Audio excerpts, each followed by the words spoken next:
Hello, everyone. I'm here with Kerstin Cable. Thank you so much for coming, Kerstin. I think to start, instead of me kind of butchering what you're currently doing, if you could give an introduction into who you are, what languages you are currently learning and that you speak, and tell us a little bit about yourself. Okay. Hello. Thank you. Hey, I'm happy to be here. This is cool. So, hello. My name is Kerstin Cable. What do I say? I run a website called fluentlanguage.co.uk. And for about 11 years now, I have been blogging, making podcasts, making courses about language learning. My area of expertise is, well, I can teach you German, I can teach you French, but really I care about study skills and mindset. That is where I'm most excited, and that comes from starting out as a German tutor and sort of over years seeing more and more where people trip up and where people stand in their own way, and digging into how do we learn languages, what's motivation, how do we process all the information, what does success really mean, and a lot of stuff that I discussed on my podcast, The Fluent Show. That's me, roughly. And what language are you currently learning? Welsh. I've been learning Welsh since 2015. Oh, okay, so a long while. So you're in Canterbury. So how did Welsh kind of come into that? What made you decide to learn Welsh? Well, I used to live in Lancaster, which also isn't Wales. So Welsh has two dialects, Northern and Southern. So I started learning North Walian dialect. And when I moved to the south of England, I was like, okay, I need to switch. Right. So I retaught myself or something like that. Why? Well, there's a thing I always say when people ask me why I'm learning Welsh, which is pam lai, why not? Okay. It really is a why not. So my native language is German. I'm from Germany. I moved to the UK when I was 20 years old. I'm now 40 years old, so half my life is here. Oh my God. I studied French in school. I did Italian and Latin in secondary school. Then I did Spanish as well. Then I took my French to England and finished a degree there. So I already knew the kind of, let's call them Romance, MFL, Big Euro basics. I then played around a little bit with some other languages. Did Russian for a while, but Welsh just, I love it. It's one of my heart languages. I really think it's beautiful. I really love the community around the Welsh language.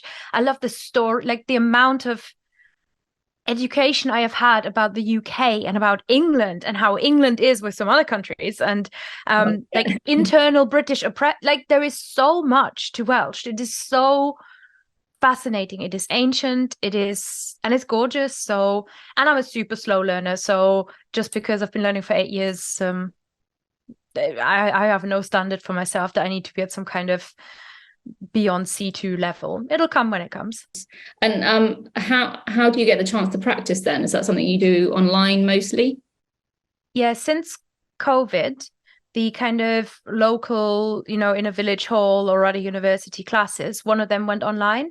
So I've had weekly online classes, the old school ones, since 2020, which is how I know my level, because the book says a level on it. Otherwise, I would not know my level.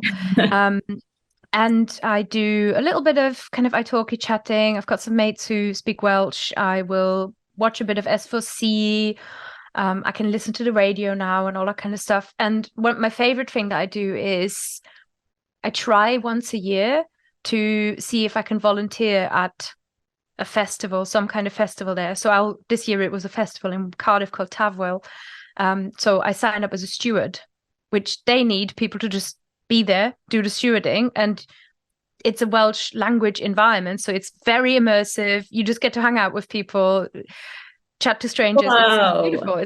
And you get to see all the shows and everything, So what's the response then when you meet and interact with people in Welsh? Because presumably they're aware that you're not a native. So presumably you get a very positive reaction, surprise? I mean, this year there was a lot of, this is Kerstin. She's from Germany and she's learning Welsh.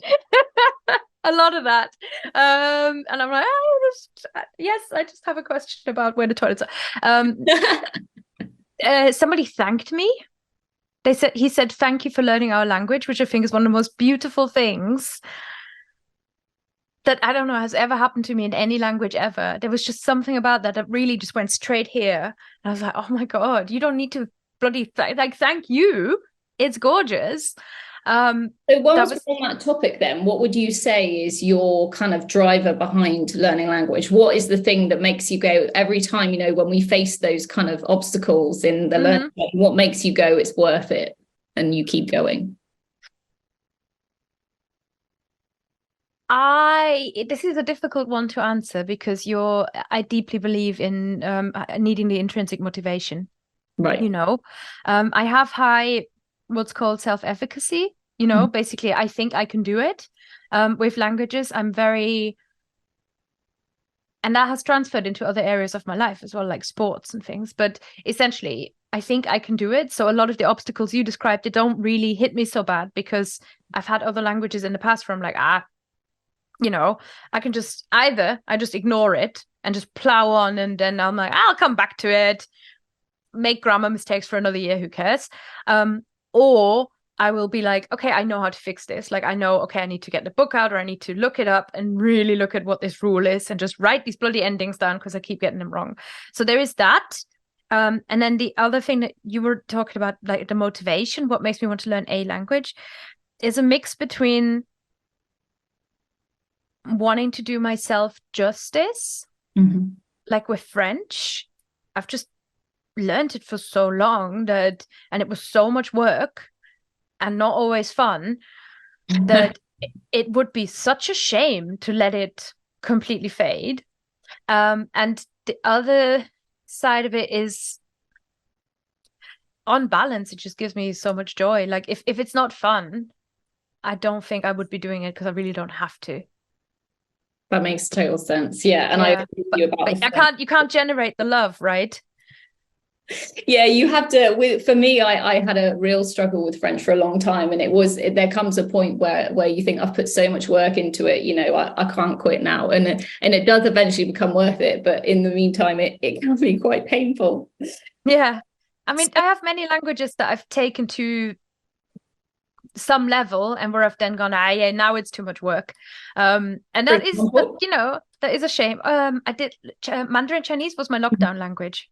Okay. And I did that, and I really did, like, with a tutor on italki, and really enjoyed it as language learning. It's just at some point, like, once life all came back together, it was this thing of like, okay, I have to make a decision. And I am the kind of person, like, I've got a guitar downstairs where I can play 8 chords on it. I've got, the Mandarin book and the Italian book. So I feel like you don't have to have a language. If you're doing it for a hobby, you don't have to have it so intense. Like, I bake, and then sometimes I don't bake.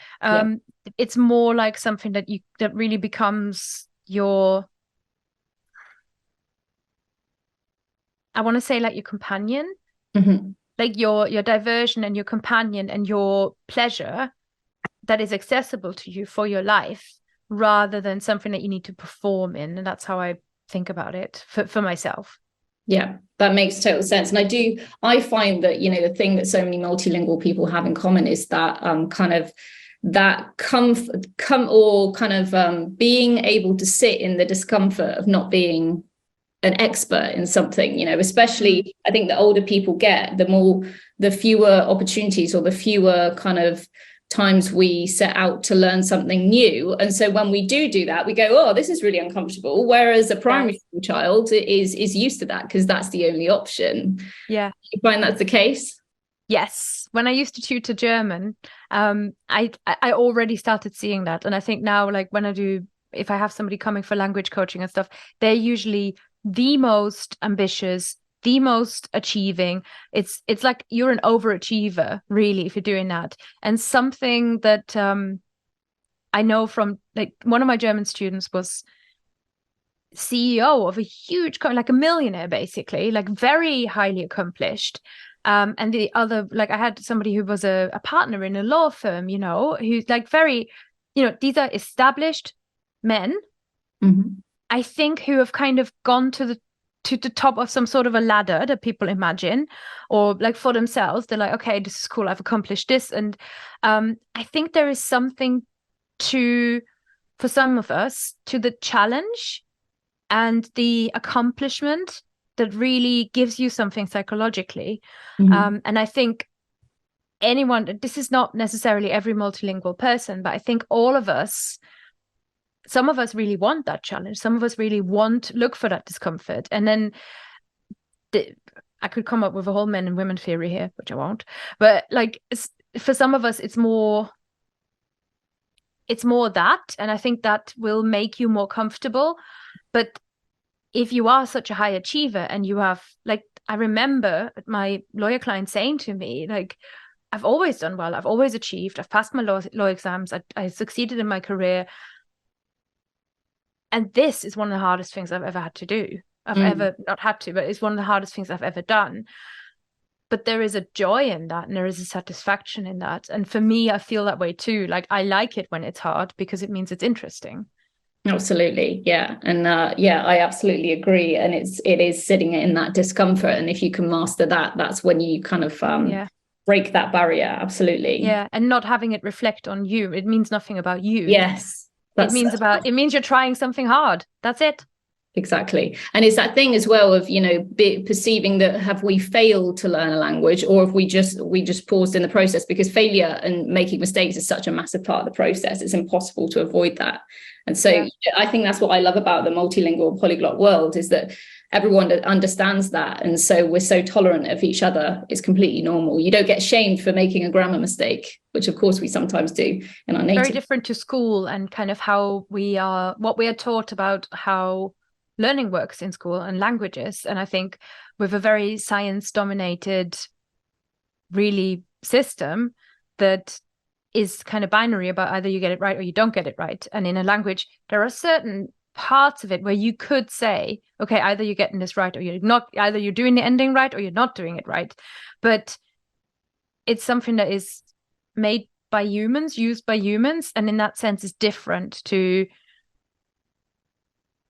maths or whatever. I don't know. Yeah. Maths is also made by humans, maybe. I mean, I sometimes see it as that languages are a bit like maths with a million exceptions, and all of that social stuff on top. So that totally makes sense. So obviously we touched on the kind of gender divide, and something I really want to talk to you about is, of course, women in language.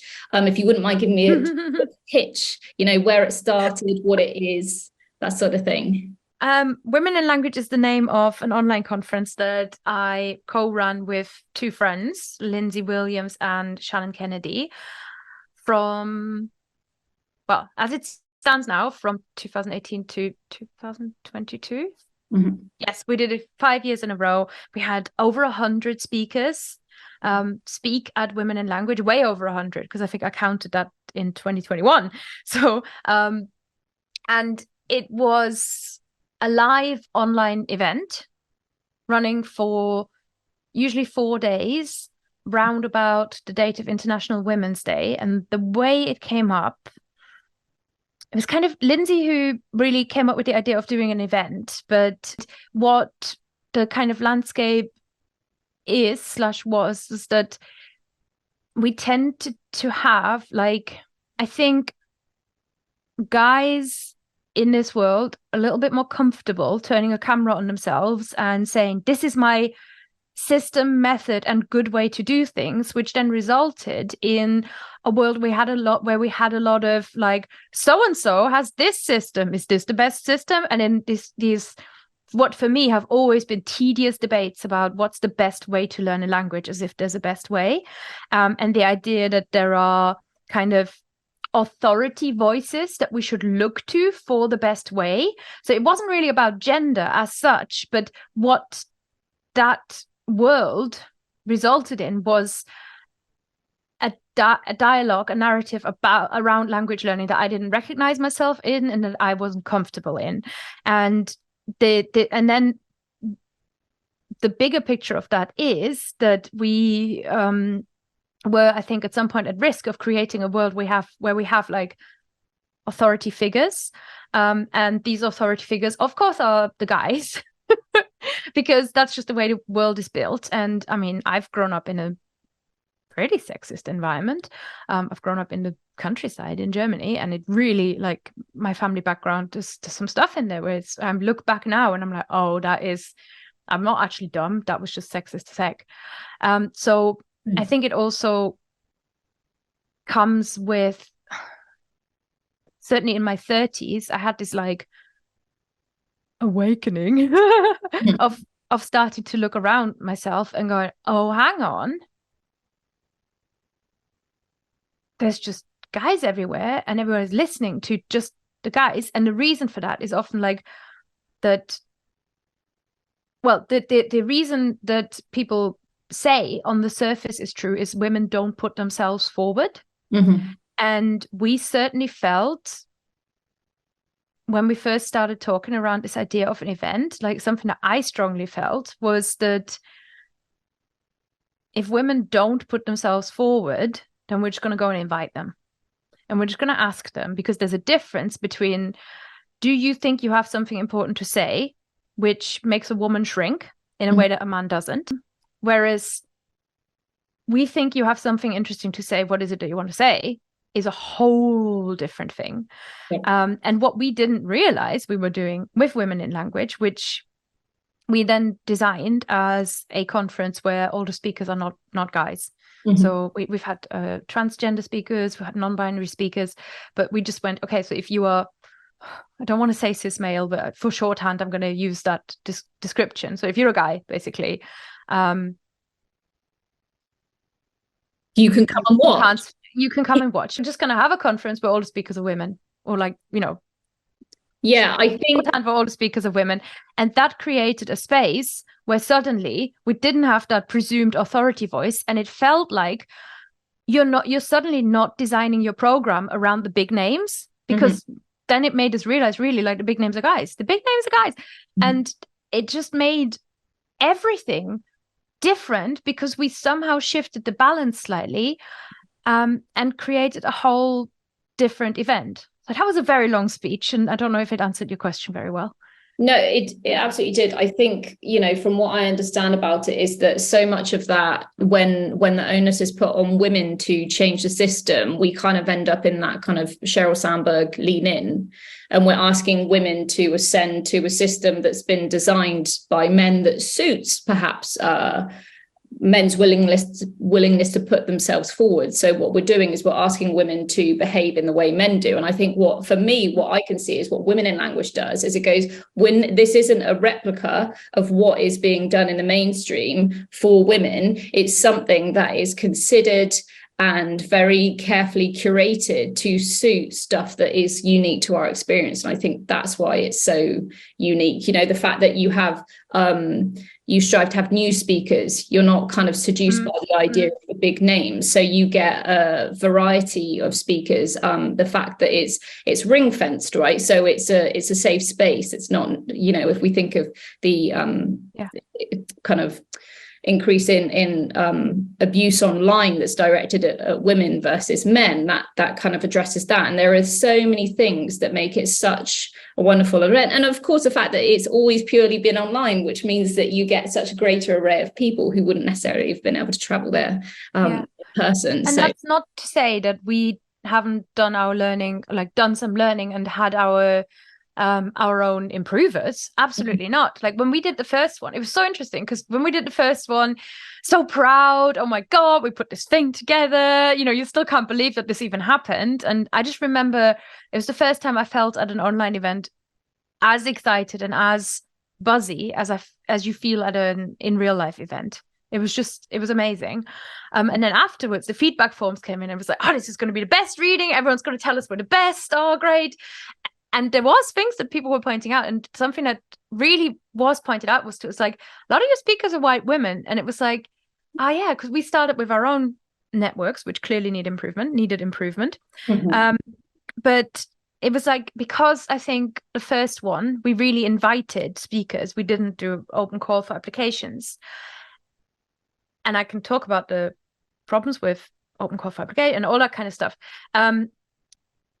Because we just did that, we obviously contacted people that we thought were probably going to say yes. Because to a Mhm. certain extent, you're asking people to do you a favor when you're doing this new thing and you don't know how it's going to go, and they're giving up their time, they're preparing a talk.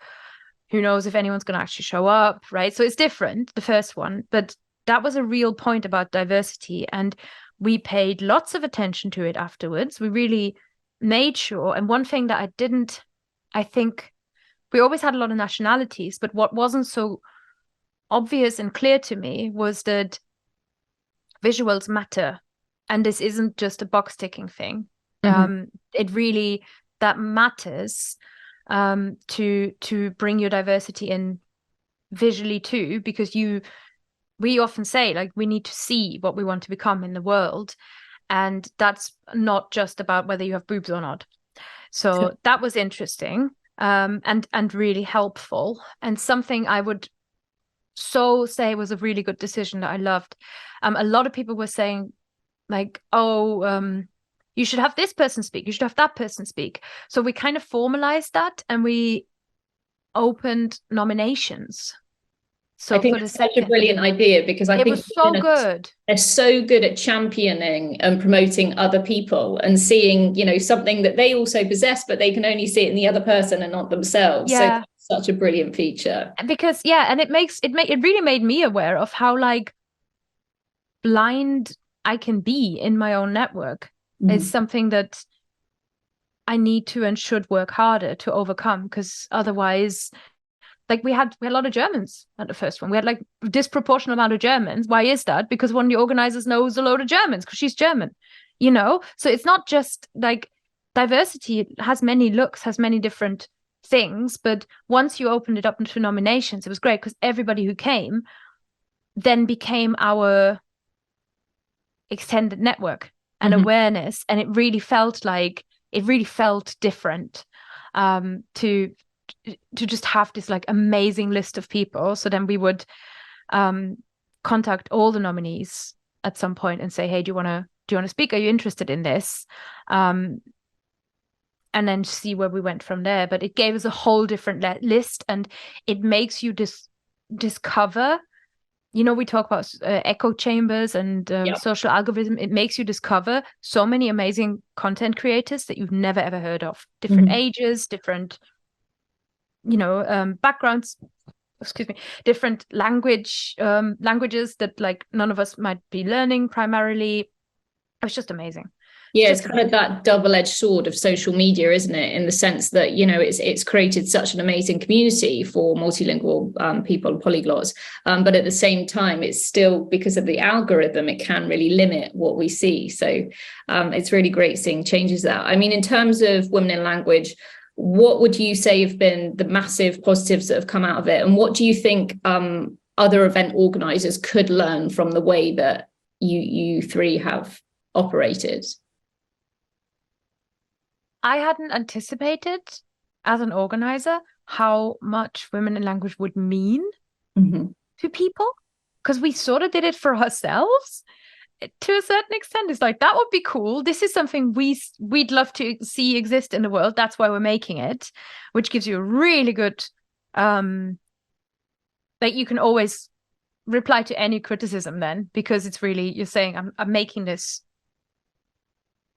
take it or leave it, but Mhm. I think I want it there, but one of the most amazing things that came out of it was really that it changed for some people, especially people who were new to this whole online, like first time searching for things online about language learning. It changed how people saw themselves. It changed, to a certain extent, it brought together like really great friendships and business collaborations, and started some people really maybe starting their own little business. And this is something that I had not anticipated. The fact that women in language in a small way was really life-changing for some of the attendees, some of the speakers maybe, but like some of the attendees too. And we saw people, like, I think it was exactly what I wanted, which is an alternative narrative, just an alternative way of looking at everything that isn't, you go on YouTube and you hear, you should learn a language in this way, or here's me demonstrating my great language skill, which then gives you a blueprint for what a great language skill is supposed to be. It wasn't like that. It wasn't like that at all. And that giving people that alternative narrative really meant a lot to them. So I think, can I say what a different event organizer would need to do? Like put on more women, put on more diversity, put on people from all sorts of background, ask your audience members to nominate everybody. Oh my God. That's just amazing. But really, people always said like, oh my God, you've built such an amazing community with women in language. How did you do it? And we're like, we opened a Facebook group. It wasn't us. It wasn't us. It was everybody who came. Wow. So now we're speaking of, alternative systems and that sort of thing. I wanted to talk to you as well about your current project, Language Habit System. Can you tell us about that, what it is, how it works, how it differs from other programs that are available at the moment? So the Language Habit System, this is a funny one. When I first started solo learning languages, my first one that I remember kind of playing around with that wasn't in the school system or in my university was Polish, and I did this like 3 taster classes, and there's me going to the 3 taster classes going like, yes, okay, I can say Mieszkam were Preston. I was living in Preston at the time, and I can say this and I can say that. This is great. I'm going to learn Polish. Did I learn Polish? No. You know why? Because I didn't know how to learn language by myself at all. And what point was this in your language learning journey? This was after, was it your I was already like fluent in French, fluent in English, it wasn't about, can I learn languages? Can my brain do this? Yeah, it can. It's just I had no idea what to actually do. And then over time learned more and more like what works for me. And I had a real insight when I started working with other people as a tutor, and when I started my business. That was the first time I realized other people also have this problem. Other people also have no idea how to put it all together, because actually we have a lot of resources available around us, but there is very little that actually helps you puzzle it all together. And that was where I started kind of digging into it. And 2 things probably came together at the start of the Language Habit System, which is now an online course, but like very very interactive. I want people to kind of use it, for themselves. And those 2 things were that I was bullet journaling at the time, which is sort of about organizing yourself visually. And I don't know if like now looking back at like my life, I'm like, I'll probably have ADHD, but there's like also this element of I've always been a person who needs like to really organize their tasks and thoughts, and like I've always had to organize myself a lot. And I was kind of playing around with like new different ways of visually organizing myself and then organizing my language learning, and what a session is to me or isn't a session or whatever. So when I was first starting to do Welsh, I was just from Russian to Welsh switching over. And the other thing was that I was looking at I was reading a lot of research, and I was in a phase where I was considering going to do PhD in like linguistics or applied linguistics or something like that, because there was a lot of research about how language learning works, and there's a lot of really interesting psychological stuff in language learning, but it's usually about a group of like 20 English learners or 40 English learners in a fairly organized classroom, because they're easier to measure and easier to track. So it would have been really cool to do a qualitative research into solo learners. Now we have a little bit more, but this is like 7 years ago, so right. I was looking into all of that. I wrote a PhD proposal. I looked more closely at the career options for like, what's it like to be an academic in linguistics? And then I decided, nah, that's not how my life is going to go. I'm never going to be Dr. Kerstin, but Dr. Kerstin's first steps into research, plus this kind of started coming together and became this like first it was just a set of like worksheets and stuff that I then tried with my own students, and realized, oh, everybody's like really getting a lot out of this. And now the language habit system is a bigger thing that really is a fairly holistic productivity system, that allows you the space that you need to learn a language without giving you a study plan, right? So it's more about establishing a consistent routine, and students really love it. I really love it. It's like one of my favorite things that I've ever made. It's like the course from my heart, really. It sounds great, and I have to say it links onto my next question, which is something I'm afraid I'm going to do that thing that people do where I'm going to quote you from a previous where you say we don't need to travel halfway around the world to find adventure. And this was in a Link interview from a few years ago. So my kind of wider question about this is, what advice do you have for people watching who are wanting to learn a language without traveling, whether because that doesn't suit them or their funds? What would you advise?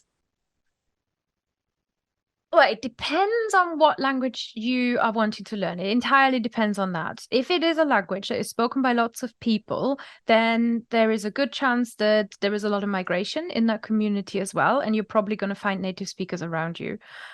And I say this having found native Welsh speakers in Canterbury, right, to practice with. So I don't think we necessarily look. I think talking to strangers is awkward and intimidating. So make it like, if it suits you, if you're like me and somebody who wants to talk to strangers and enjoys that, then that's somewhere to look for your practice. I'm not going to give like the really obvious of like, switch on YouTube, go on italki. Of course, duh. But really it's also about, I think what's really helpful is to start with the stuff that you are interested in, and to just keep, like, I think cookery is a fantastic like insert into another language and culture, and to remember that you're not learning just words and flashcards and grammar, but you're actually what you're wanting to do is open a window into a new world, then I think just talking to somebody from there and asking them what it's like is something that most of us forget, because we just book our sessions and we just want to like practice, and then at the end of it get like a gold star for saying our sentences in the right order and getting our words right. But there is a lot of benefit, even if you have to speak English. It's not going to kill anyone. You're not going to get it's not going to delete everything from your brain. Just asking people what it's like, what sort of music do you listen to, like what kind of things do you eat. It's not going to be the same. But hopefully, if funds prohibit you from doing the kind of big world journey right now, like, know that that's something that you can build up to, look forward to, and really that you can even simulate it and plan a trip in your target language, which is really, really fun. So there's a lot. I think there is a lot. Yeah, I really like that. I think for me, from what I understand, what you're saying is kind of building in context, isn't it? So I think so many people, if they're not really used to language learning, they see it as, memorization. I personally find memorization incredibly dull. So show me a TV show that teaches me something about the culture, sure, or listen to some music that kind of it kind of connects your emotions to it. Great, but flashcards, oof. I know it works for some people, but it certainly doesn't work for me. Okay, so my final question is, do you think that there are any specific ways that women learn languages, whether due to cognitive or social differences, that you think everyone can benefit from? Oh, that's a fascinating. I like the framing because there's usually like, do women do it differently? Do women have different brains?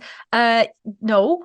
Okay, so the thing that I have probably seen the most that would fit into this is that because women are usually the caretakers and might be caring for elderly parents, more likely might be feel more responsible for the household, if there's children involved, for certainly women are less likely to give themselves permission to actually learn language. They might feel like really have to get something for their time's worth, etc. It is the time management and the ability to do that I have seen is just breathtaking, amazing, and really excellent.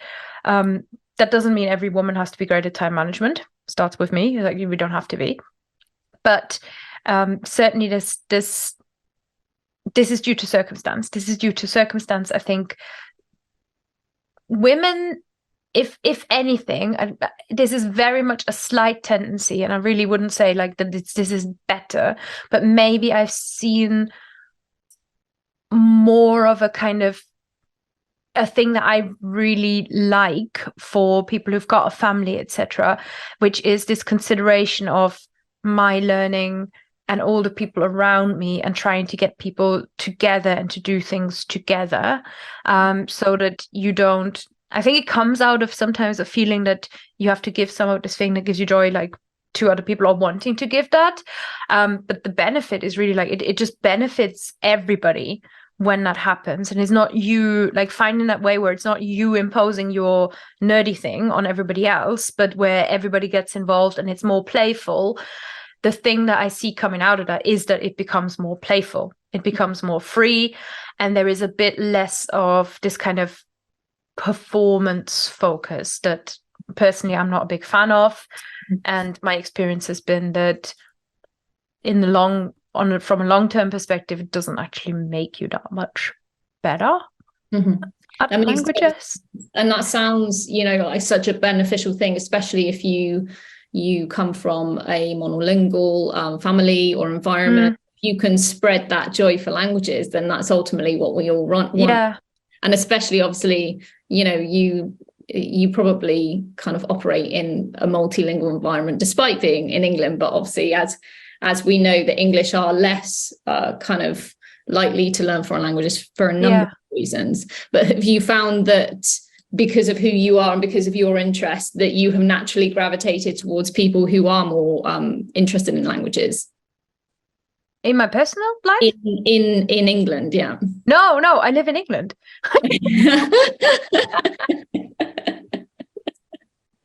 There we go.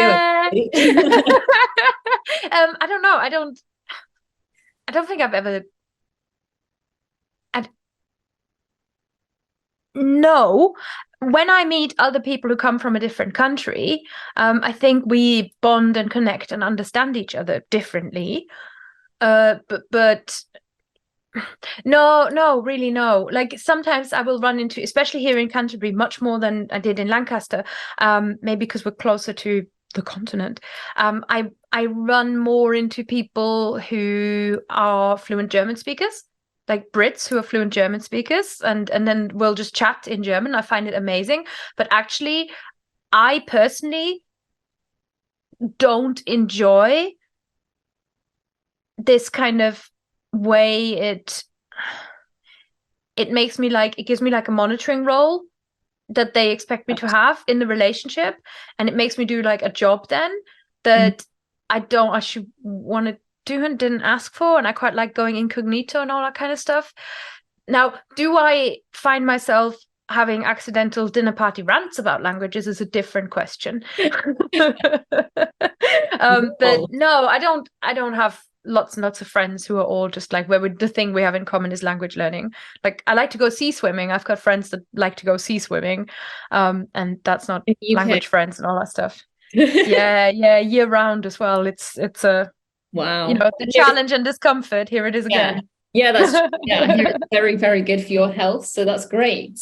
Okay, I mean, thank you so much, Kerstin. Is there anything else that you want to talk about or mention before we finish? No, just an invitation for people to come and check out my website. If the language habit system talk captured your imagination, sounded interesting, sounded tempting, I would love for you to check out the free training that I've made about it, that you can just look at on my website. It's you sign up, and then I send you the video, and it's called The Little Known Secret to Success in Language Learning, which felt like a bold title, but I will explain to you why it's a little known secret in the training. So it's really fun. If that captured your imagination, but otherwise, yeah, just, come and say hi. I love talking about languages with people. Brilliant. Yeah, well, thank you that's so it. much today. It's been really, really interesting. And I'm just looking forward to seeing, what the future holds for what you're doing, for what other women in the language world are going to bring to the table next. So thank you so much.